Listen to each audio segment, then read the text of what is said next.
प्यारे बच्चों नमस्कार। आज की विज्ञान की ऑनलाइन क्लास में आपका स्वागत है। प्यारे बच्चों, आज हम कक्षा 8 विषय विज्ञान अध्याय संश्लेषित रेशे और प्लास्टिक अभ्यास वर्कशीट के प्रश्नों को हल करेंगे। तो जो बच्चे चैनल पर नए हैं या जिन बच्चों ने अभी तक चैनल को सब्सक्राइब नहीं किया, सब्सक्राइब कर लें, लाइक कर दें और शेयर कर दें।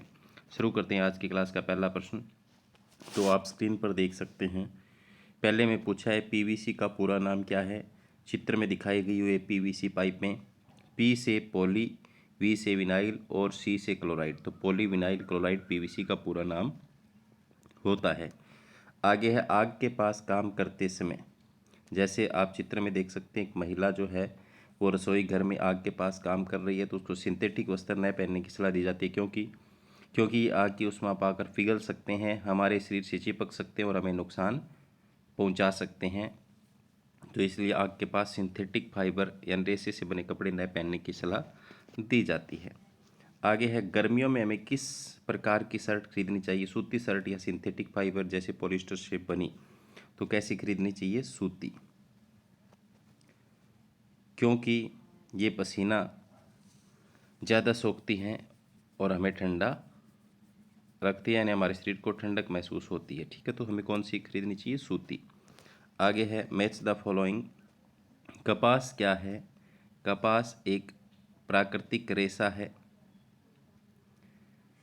और एक्रिलिक क्या है, एक सिंथेटिक फाइबर है। नायलॉन क्या है, एक कृत्रिम ऊन है। पीवीसी थर्मोप्लास्टिक है, क्या है, थर्मोप्लास्टिक है। तो इसका आप सही मिलान अच्छे से देख करके कर सकते हो। ठीक है, आगे चलते हैं। पॉलिएस्टर, पॉलीकोट पॉलिएस्टर में खालिस्तान का मिश्रण है।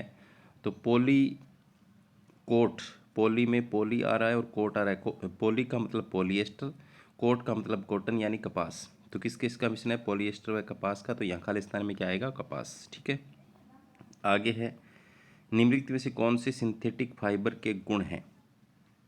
सिंथेटिक फाइबर सस्ता और सुंदर होता है, मजबूत होता है, टिकाऊ होता है, उपरोक्त सभी। तो सभी गुण इसमें होते हैं, तो ऑप्शन नंबर 4 इसका सही होगा।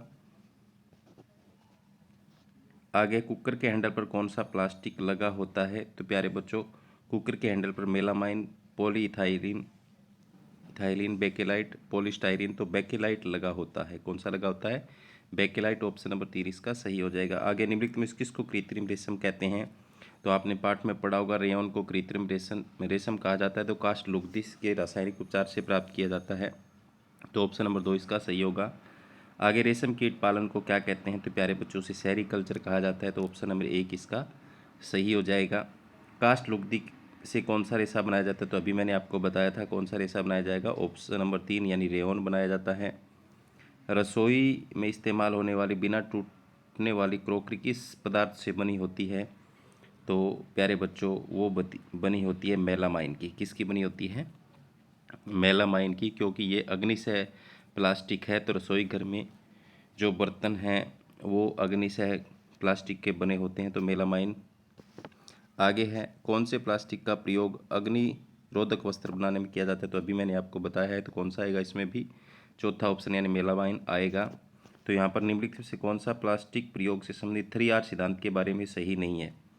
तो कम प्रयोग करना चाहिए, सही है। पुनः प्रयोग करना चाहिए, ये सही है। सही प्रयोग, ये गलत है। पुनः चक्रण, ये भी सही है। तो यहाँ पर ऑप्शन नंबर 3 सही नहीं है। तो वही पूछा है, ऑप्शन नंबर 3 इसका आंसर हो जाएगा। आप रॉक क्लाइंबिंग पर्वतारोहण के लिए कैसी रस्सी ले जाने की सलाह देंगे। तो प्यारे बच्चों, सिंथेटिक रेशों से बनी, तो नायलॉन की रस्सी से बनी, नायलॉन से बनी, पटसन से नहीं, क्योंकि ये प्राकृतिक है। सूती से नहीं, सूत से नहीं, ऊनी से नहीं। तो ऑप्शन नंबर 2 जो है इसका सही हो जाएगा। तो प्यारे बच्चों, ये था अध्याय 3 जो हमने अभी किया, संश्लेषित रेशे और प्लास्टिक अभ्यास वर्कशीट। उम्मीद करता हूँ कि आपको समझ में आई होगी। धन्यवाद।